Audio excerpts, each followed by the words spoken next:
2025, 26 వార్షిక సంవత్సరానికి వృశ్చిక రాశి ఫలితాలు. విశాఖ 4వ పాదం, అనురాధ 1, 2, 3, 4 పాదాలు, జ్యేష్ఠ 1, 2, 3, 4 పాదాలు వారు ఈ రాశికి చెందుతారు. ఆదాయం 2, వ్యయం 14, రాజపూజ్యం 5, అవమానం 2. ఈ రాశి వారికి మిథునంలోకి గురువు ప్రవేశించడం సువర్ణము. ఈయన కుటుంబ స్థానాన్ని చూడడం వల్ల కుటుంబంలో శుభకార్యాలు నెరవేరుతాయి, ఖర్చులు అధికమవుతాయి. శని పంచమ స్థానంలో రచితమూర్తిగా ఉండడం వల్ల సౌభాగ్యకరమైనటువంటి వాతావరణం. గతంలో అనుభవించిన లోటుపాట్లన్నీ క్రమంగా తొలుగుతాయి. రాహుకేతువులు మే 18 నుంచి చతుర్థ దశమ స్థానాల్లో ఉండడం వల్ల ఉద్యోగంలో ట్రాన్స్ఫర్లు వచ్చే అవకాశం ఉంది. కొద్దిగా టెన్షన్ కూడా ఉంటుంది, కానీ అది మిమ్మల్ని అంతగా బాధించదు. నవంబర్ మాసం నుంచి వచ్చే సంవత్సరం ఫిబ్రవరి దాకా గురువు అతిచారంలో ప్రవేశించి కర్కాటకంలోకి ప్రవేశించినప్పుడు వీరి పరిస్థితులు చక్కగా అనుకూలిస్తాయి. అక్టోబర్, నవంబర్ మాసాల్లో మంచి ఫలితాలు ఉంటాయి. డిసెంబర్లో పిత్రార్జితమైన ఆస్తి కోసం ప్రయత్నాలు ఏదైనా జరుగుతుంటే కోర్టు కేసులు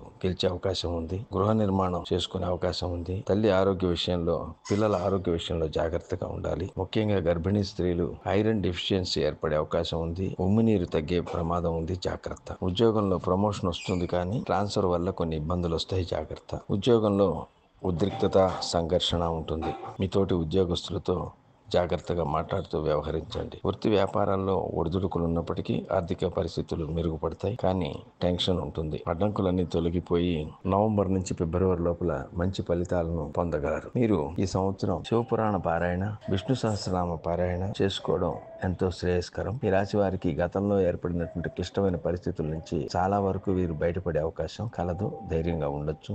అన్ని శుభ ఫలితాలను చవి చూస్తారని ఆశిస్తున్నాను.